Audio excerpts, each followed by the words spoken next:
love is the fabric of the universe. We are all created and formed in love. And it's when we get away from that, when we teach our children to move away from that, that things get a little wild in our lives, and that our children then feel disconnected from themselves. And so in the season then of giving and caring and love and compassion and kindness and gratitude, it's inviting our children into those emotions, into those concepts, into those thought spaces that tunes them then in even more into their true self, their true soul, their authentic little sweet, wonderful them. And so instead of focusing so much on, okay, this is just holidays and things and we do gifts or we do whatever, it's for me an emphasis with my daughter on this is us giving love. Hi, Conscious Parents. It's Carrie here, and I am here with a little info about raising our mindful kids. I've got some tips and tricks about breaking free of the box and becoming who you are and teaching your kids how to do that along the way. Join us. Hi there, Conscious Parents. Before we start today's episode, it's Carrie here, and I wanted to reach out to ask you guys for a quick favor.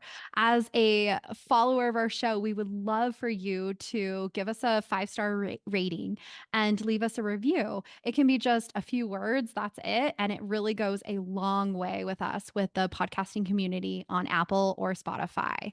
So thanks so much for tuning in, and I'm so excited for you to hear today's message. Happy listening. Hi there, and welcome back. I'm so excited. You guys probably heard some fun holiday music coming in because we have round 2 of our holiday series. We have Christmas, Hanukkah, Winter Solstice, any type of thing that you are celebrating this holiday season of December. And today I have a group session. I'm so excited. I have Dr. Jennifer Schell, Teal Shoop, and Darragh Byrne here. And I'm so excited to have you all here. Thanks so much for joining us, guys.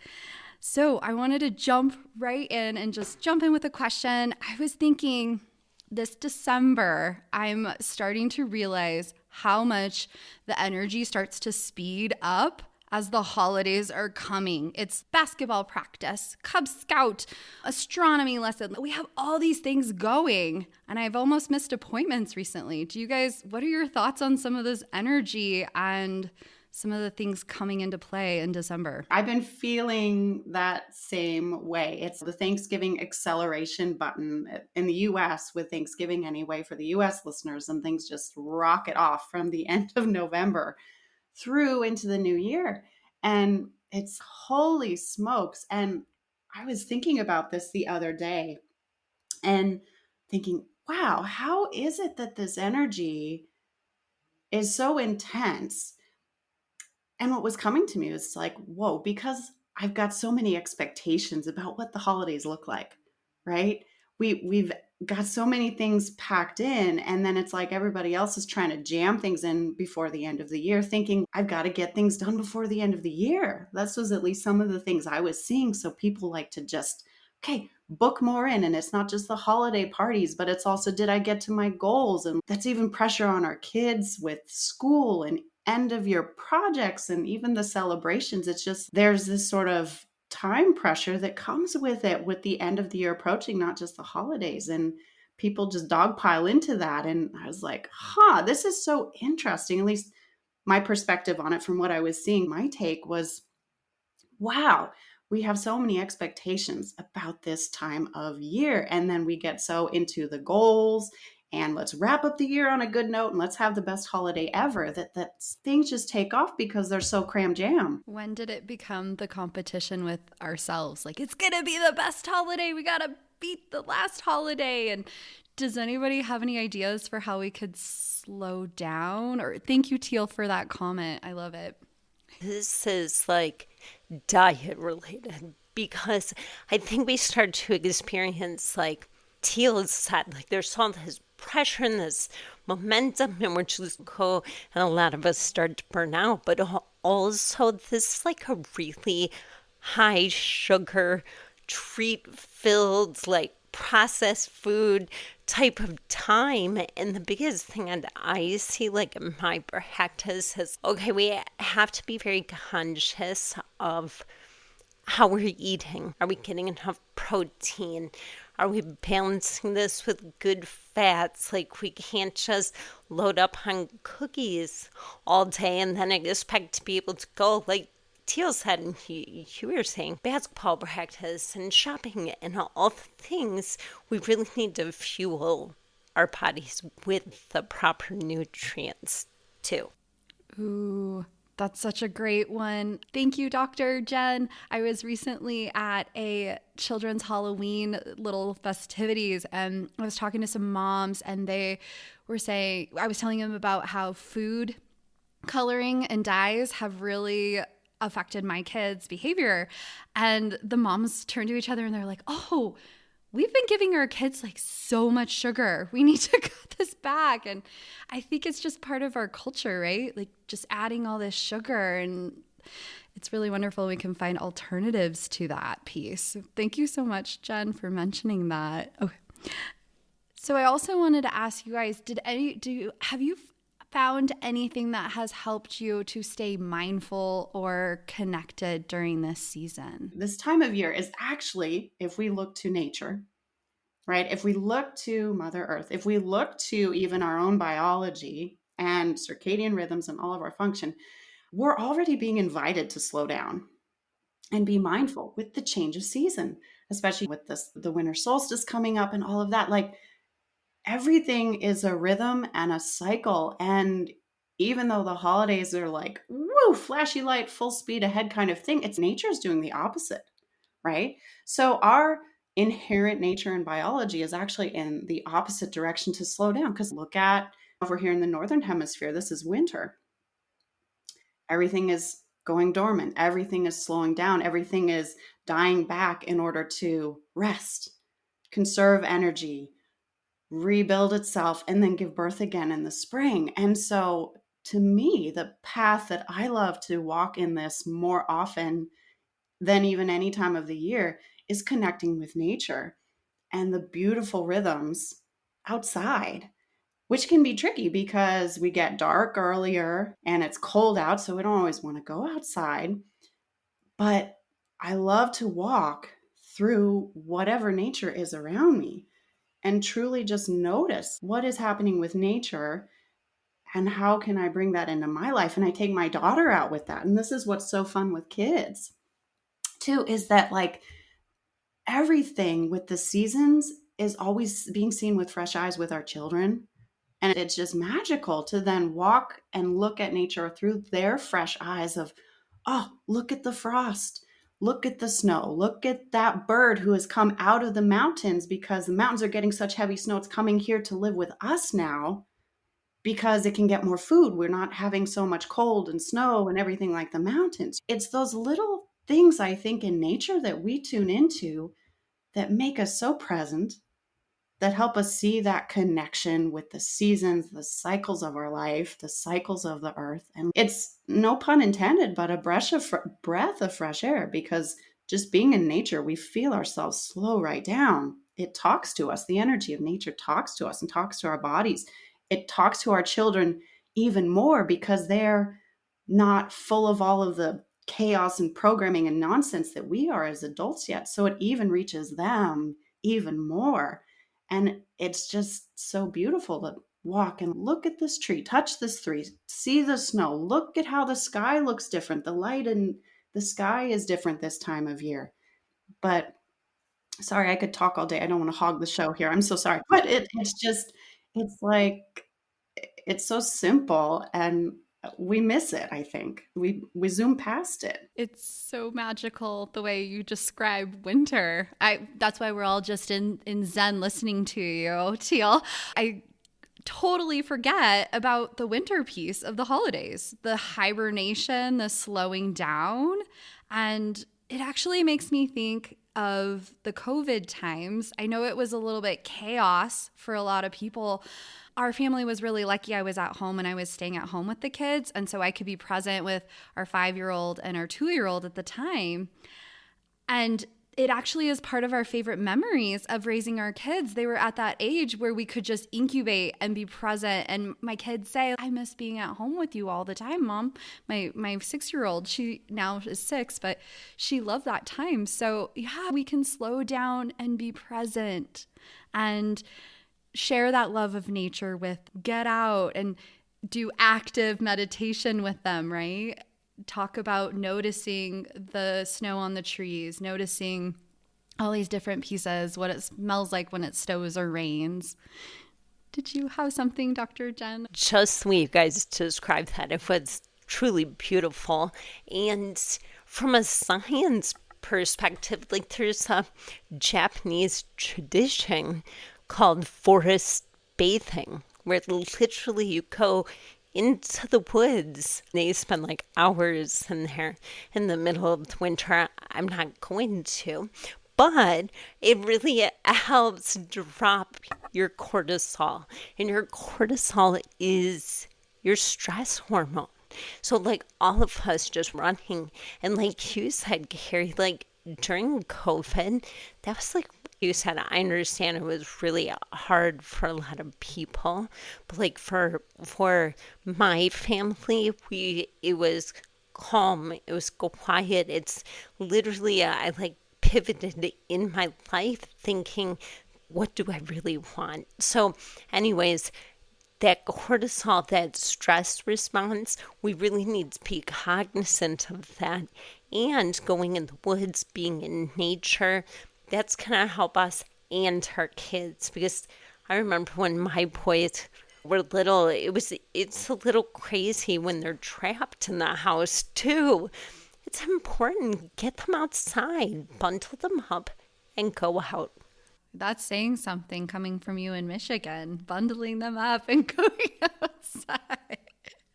Yeah, there's no bad weather, just bad clothing. I love using yeah, I use that term a lot with my kiddos, and it's true. They'll go out there in the snow when it's 0 degrees and go sledding. So we started that young. As the season is approaching, and I don't know if you guys are familiar with Dr. Lisa Miller. She's a research psychologist, and she's done a lot of research on spirituality and the foundation of having spirituality in our lives as children. And how children are born seeking spiritual pieces. They're born connected with nature, as Teal has mentioned. They're born asking really insightful and deep questions and wanting to experience life. And how when we foster this with them as in the childhood, as they grow, it really helps with growth in all areas for them.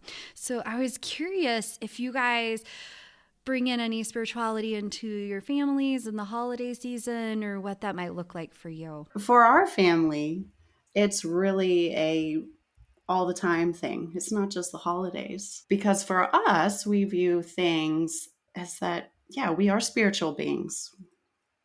We're born here into human form, but we are spiritual cosmic beings, our soul.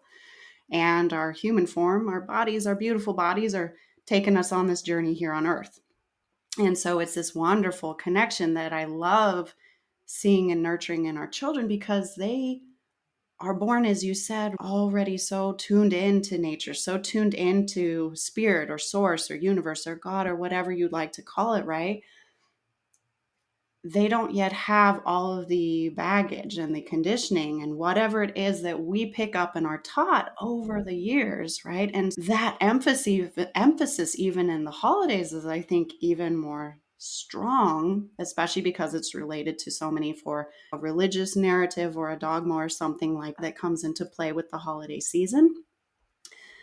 But it's beautiful because our children are so pure.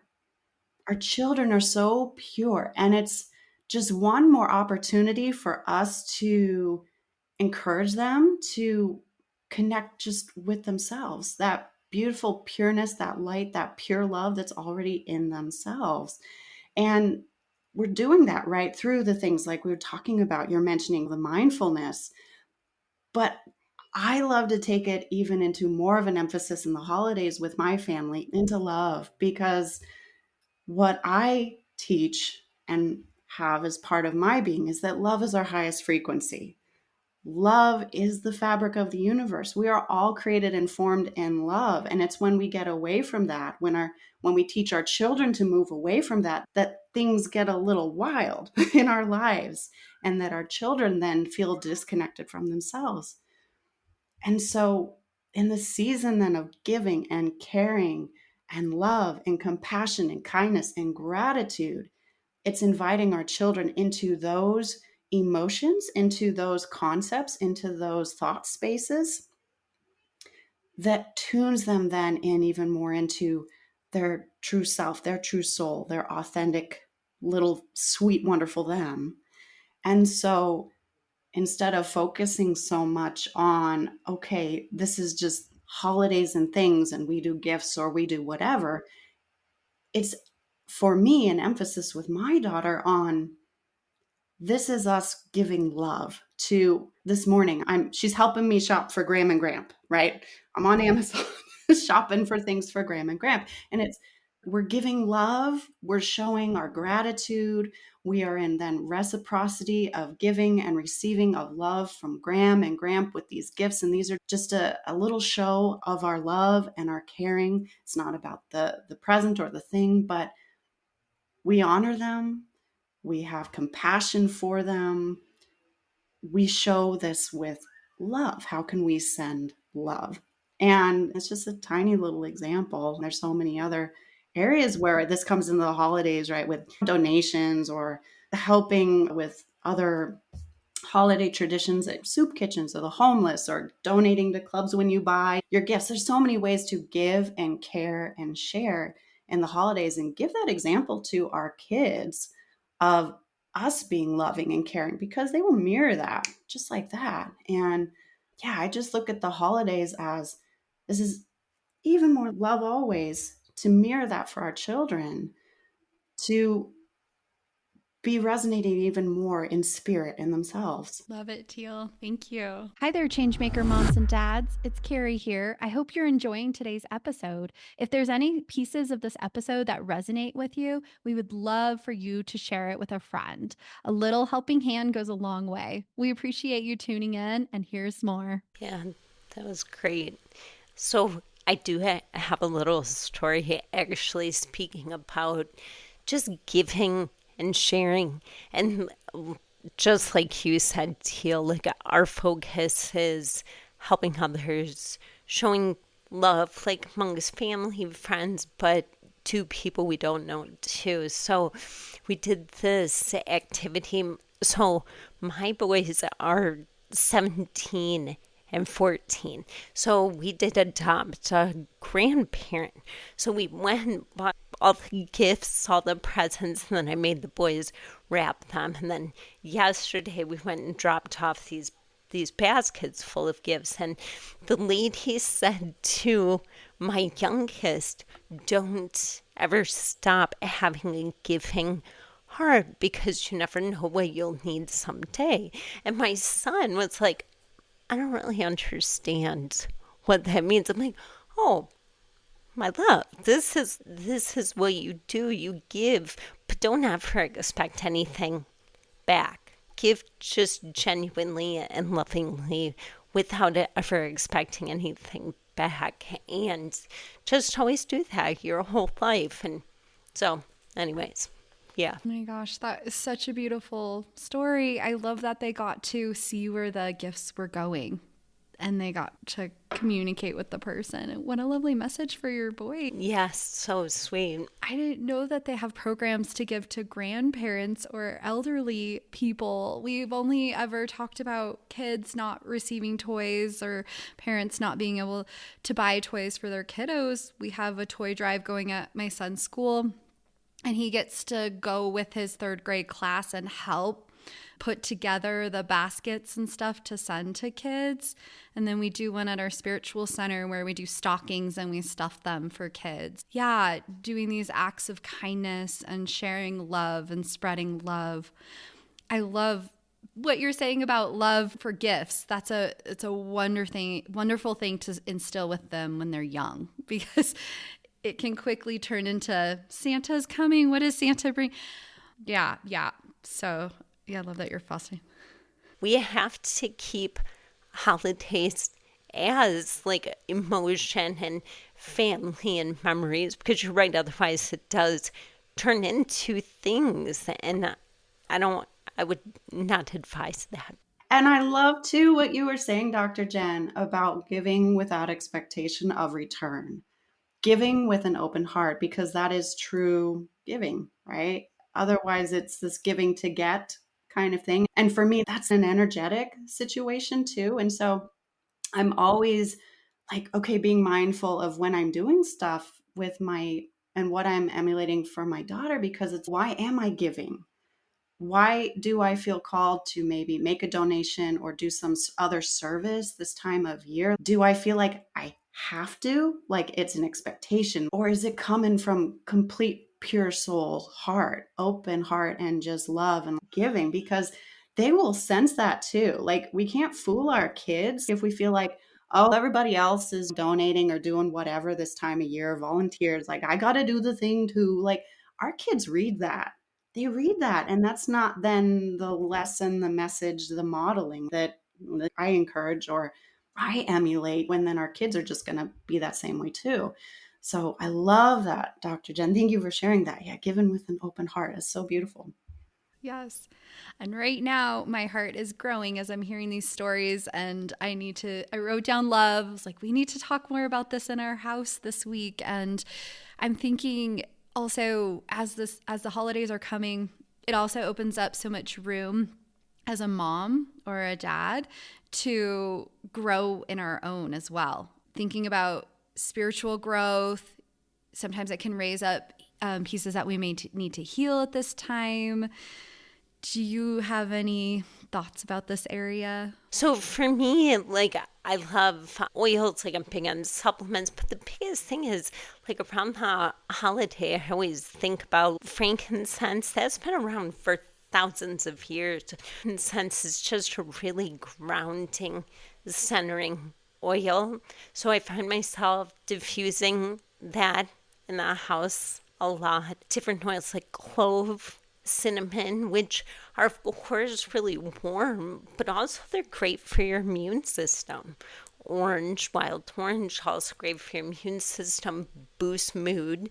So I just definitely invite people to do that, because it's going up and affecting your limbic system in your brain. It's physiological. I think that's awesome. Yeah. Thank you, Dr. Jen. These holiday times are peak times for big challenges, especially when it comes to family. And as you said, being around your own family or in-laws can be a big trigger point for lots of intergenerational issues.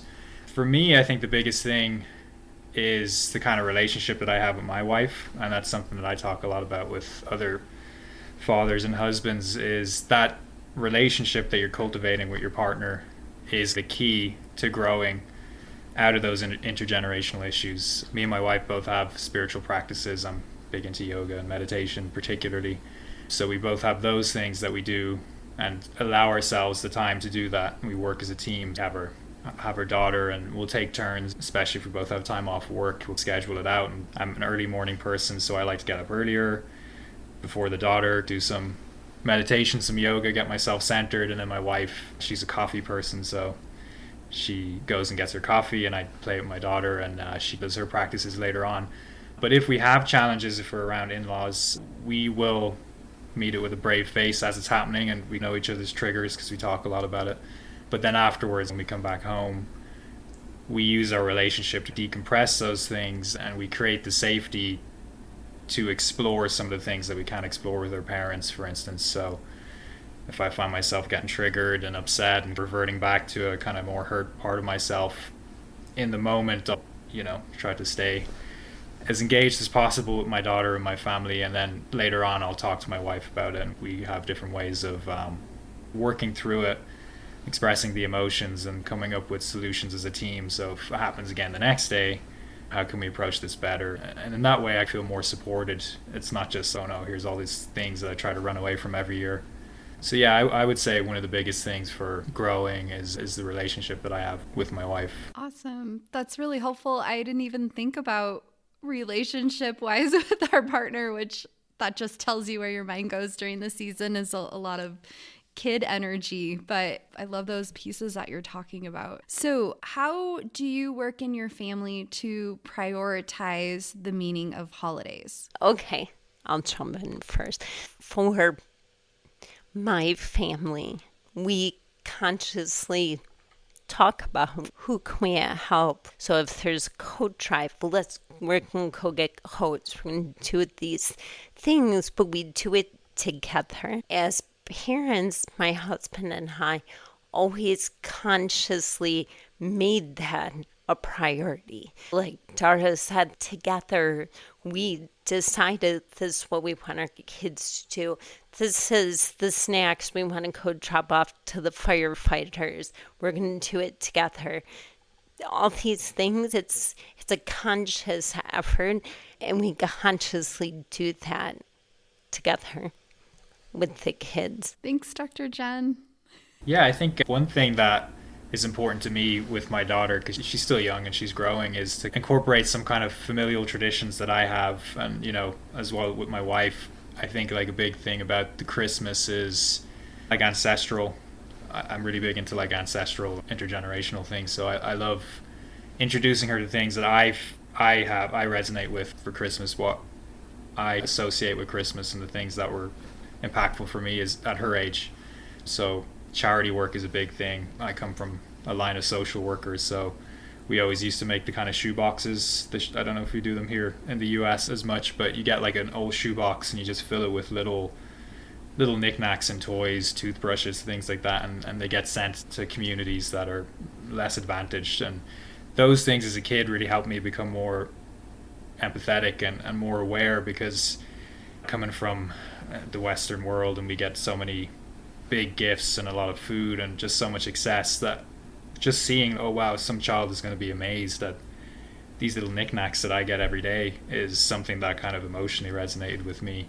So those kind of little things are things that I really hope to impart onto my kids as well, is this idea of how can you build awareness of what's happening around the world at this time of year, what is special for other people, and what's special for your family, and where are you coming from, and how can all those things link together to build a kind of higher field of awareness of what's happening. That's great, Darragh. I love the ancestry piece. It's not something that I had thought about, but I think we do often carry down the most important pieces, right? And when you have your own family, you can choose which are your favorites. You can leave behind some others, but you choose your favorite pieces. You can carry down that tradition. Along those lines, I think I've learned in my family to prioritize the ones that are the most important to us and let go of the ones that you have to prioritize because there are so many, since American culture has those expectations, right? Of so many pieces. You watch a Hallmark movie and you think your house has to look exactly like that. Whereas my husband was getting up on a ladder to hang out the lights last weekend, and he started to feel a little bit dizzy last year, and then this year again when he tried to get the top peak, and he's, no, I'm not going to Chevy Chase this and fall off the ladder. And my kids really just want to play with me. They're like, Dad, let's do this. Let's do this. And he's like, I got to hang the lights because you want the lights. So he said, my kids don't care about the lights. Let's plug in a blow up in the front lawn and I'll go play with them and follow what they want to do this weekend. They just want to spend time with me. They don't care if we have the perfect lights in our house. I love that. It's so true. One thing that always comes up for me every holiday is the word attachment. What am I attached to in the holidays that actually isn't me? It doesn't feel good to me, doesn't feel like completely in alignment and resonance with me. And it's, yeah, you're talking about, oh, does my house look as Candy Cane Lane as the Smiths down the street? Oh my gosh, I gotta up my game. Is that really me? Is that really what I want? And why am I attached to that? And look at, we have these stories about why we do the things we do in the holidays. And generally there, a lot of times you look at them closely, we're like, we don't even want to do that. Just let it go. Because like you so said, and like you said, Darragh, too, like we just be with our kids, be with our family, choose the things that feel good, right? just choose the things that feel good, that feel fun, that feel light, right? And if that means you don't put up any decorations, that's great. If it means you don't bake cookies, that's great. If you bake 7,000 cookies, that's great, right? I just be guided by what's going on inside rather than this mental to-do list. It's just been, oh gosh, such a blessing in my life to let go of the expectations, because I was always like super type A, people pleaser, crazy long to-do list. What are my parents going to think if I don't do their traditions? Let's just let that go and be at peace and just spend time with our kids, drop the attachments. And I love what you're saying too about the ancestral part too, Darragh, because that was so big in my life. That's one thing I have majorly prioritized. I am from a very Polish heritage, and there's a beautiful tradition called a płatek, which is a wafer of unleavened bread. And it's a ceremony with all of your loved ones then of you break off pieces and share pieces with each other. And then you have just a face-to-face, heart-to-heart, I'm grateful for you. Thank you for this year. You mean so much in my life. This incredibly intimate sharing. Like, I cry with every person every time throughout my family. My bread is now soggy. It's like wet styrofoam. But we're doing that with my daughter, and she's 2. She doesn't really understand, but she reads the emotion. She gets like the heart, the love. And that place, when you feel that heart and that love in your holiday traditions, those are the keepers. Those are the keepers. And if you can then prioritize based on that feeling, remember that feeling and prioritize based on that, like, things just feel more light. Yeah. I love the ancestry piece. I think remembering people that maybe we grew up with there that are not there anymore. I know at our spiritual center, they still do the candlelight ceremony, which I grew up doing when I was a kid and always would go with my grandmother and stuff. And so every time we light those candles, I get very emotional as well. And that's Christmas Eve right there, right? Being with your family, singing songs, being together and lighting the candle. That was a special moment for our families and remembering those people that used to be here with us. So I love that piece, guys. Do you all have a favorite tool or a way to connect with yourself? Darragh had mentioned a little bit. When things feel overwhelming as a parent, what do you like to do for yourself? How do you reset? What's any tips in that area? Okay, for me personally, I feel like the crazy oil lady, because I'm coming back to oils, but my kids literally, they laugh about it. Like, my youngest one found this TikTok, and it was this lady, and her kid like fake broke his arm, and she goes, "Hold on, honey, let me get my oils." I'm like, that's ridiculous. I would never. But anyways, the oils, when you take oils and you literally just do a couple of drops in your palm, you want to make sure they're pure, because a lot can be neurotoxic because they're contaminated. But when you do that, you just make a cup. You do that for 30 seconds. So some of the stuff, my go-tos are like vetiver. Vetiver, it doesn't smell great, I'll just be honest, but it works so good pulling myself together. It helps me keep myself together. And things like lavender for anxious feelings, for sleep, for stuff like that. What was the name of the first oil that you mentioned? It's called vetiver. With a V, vetiver. It smells not great. My kids call that my stink oil. But my stink oil really helps with grounding and centering. Yeah, so those are some of my favorite ways. Or like holy basil, tulsi. I love to use that for just recentering. And I think, like we've discussed, like anxiety, but also like Darragh said, like, coming together with family can be triggering.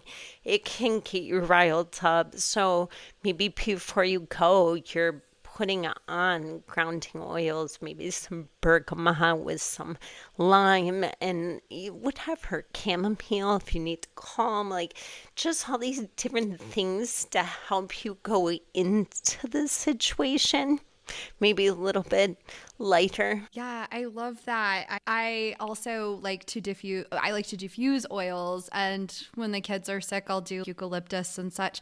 And my kids also laugh. They call me the good witch. So I get the same thing from my kids. But yeah, I love that. That's great. Thank you, Dr. Jen. I think one of the things that we talk a lot about in the framework that we use in our coaching for fathers is the differences in biological responses that happen for mothers and fathers. For instance, my wife, because she's the primary nurturer and carer, gets triggered a lot more intensely than I would. For instance, if my daughter's having a tantrum or, sorry, my earplug fell out, or if she's having a hard moment, that will have a very strong effect on my wife that I won't notice as much. So in those moments that you're talking about, especially in the holiday, one thing that we talk about with other fathers is the sense of responsibility we have to try and maintain a regulated state for the whole family, mother, father, and children. Because when it gets very tense in the house and kids are chaotic and crazy, I can start noticing that my wife is starting to lose her tolerance to be able to cope, and she needs some self-care for herself. And that's when I feel like I need to round up the kids, in my case, the singular kid, and take her out and give her some playtime outdoors, or vice versa. If it's late or if the weather's bad, my wife will probably leave and go take that time for herself to either exercise or take some time. And that's one thing that I think is important for fathers. I know there's not a whole lot of representation for fathers usually in the conscious parenting space, but we, in my opinion, from the research that I've done, I think we have a responsibility not only for our own self-care, but we really do need to prioritize our wives and partners to help them. Because a lot of the times I've noticed with working with couples and stuff that usually the mother will run into a wall and the father's scratching his head being like, well, I don't know, maybe she should do, I don't know what to do. And it's usually in those moments where the father should step up and be like, okay, from a purely biological perspective, I have a higher tolerance for some of these things and I need to step in and just bring some levity and play. And that's usually what we're good at, and what kids are attracted towards the father figure usually is for play, exploration, and they can be great diffusers and a great opportunity then for mothers to find self-care, time alone, re-regulate for other stressful times. But yeah, just to go on that question of self-care from the father perspective, I think it's just really important this time of year to prioritize your partner and really make sure that she's getting a lot of self-care, and really have a few, even take some notes. I always have like all different sorts of books of how to play with your kid, and I just pull out different games and activities. I'm like, oh, that sounds fun, I wouldn't have thought of that, and I just try and rotate through some that I know that my daughters kind of resonate with in those kind of difficult times. That's so cool. Thanks, Darragh. That was awesome. Yeah. Yeah, it's really helpful when dads are aware and conscious too. I love that. Thank you, Darragh. I often will turn to my husband if my kids are melting down and I'm starting to feel the energy of it. I'll turn to my husband and say, can you get them to laugh? Because laughter will sometimes reset that system for them. And I'm not in a state where I can be silly or think of something funny. And so I turn to my husband. He knows he's the backup, make them laugh person now lately. So I love that. I love that. I do too. That's brilliant. I love that, you guys. This is so good because, and piggybacking on all of this too, where yes, we are responsible for managing ourselves, regulating our nervous system, shifting our emotions and our state. We're entirely responsible for that ourselves. But I love this conversation and what you're all speaking to about, the family unit, and we help each other with that regulation too.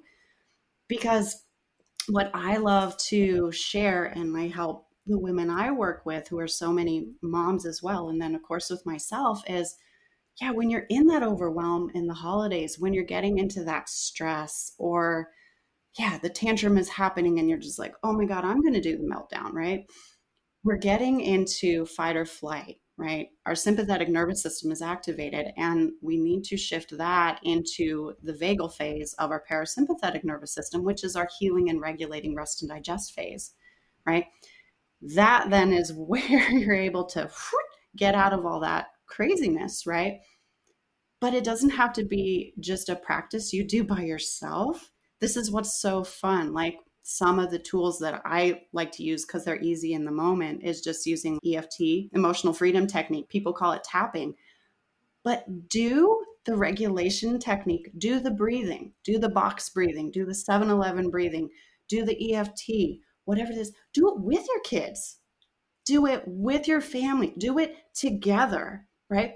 Because then you're regulating yourself, you're helping your child regulate themselves, you're then modeling for them how to handle these big, messy, complicated emotions as their little system is still developing. And you're doing it all together. And like you're building that little building blocks and practice in them. And oh my gosh, I wish I had this as a kid, because now boy, I've been learning these tools now as an adult and I'm a hot mess with it. It's new and it's harder to learn because we're an adult, right? Learning languages as a kid is easy. Learning music as a kid is easier, right? Because we're that blank slate. And I'm like, oh my gosh, I wish I had this as a little kid. And now I'm like, oh, what an opportunity that we get as parents and mom and dads to, okay, mom's a mess, dad's a mess. Let's be together. Sometimes, yeah, I need that separateness. I got to go away. I got to go away. I need my 5 minutes. It doesn't matter what tool I use. I need my 5 minutes. But can we do this as a family during the holidays and any time of the year? And like the whole deflate that balloon of energy and tension and everything together. And you're teaching them a skill at the same time that is one of the most powerful skills in their life. I'm like, heck yeah, it's so cool. Yeah. Thank you, Teal. That was so lovely. And I think that was a perfect way to bring us down to our final thoughts. What are you looking forward to the most this holiday season? I think I'm looking forward to just Christmas morning. Christmas Eve, we do a lot of like formal family things, but Christmas morning, it's being together, cozying up, staying in our PJs, eating a fun breakfast together, and being together time informally. Love that. Yeah, same for us. My oldest, he's a senior in a high school. We're really cherishing every moment because he's going to be going away to college. Just that time together to slow down and listen. I noticed when we're quiet, when we're just present, that's when your kids open up. That's when they're a little older. That's when they want to talk. Just being present for that. Oh my goodness, that's a flash forward for all of us with the little ones. It's coming fast. Wow, sending you love on your Christmas morning with your senior. Thank you, Dr. Jen. Yeah, it's coming, you guys.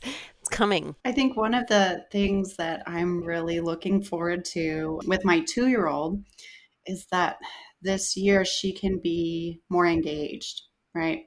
She's running around, she's talking up a storm, she's already like Christmas this and Christmas that, or Christmas tree, or she's into it, right? She gets it, she knows what's going on. And I'm just like thrilled watching her be involved and involving her more. She can help decorate the tree, right? She can wrap presents for Grandma and Gram. She can help do the cookies or whatever we get up to.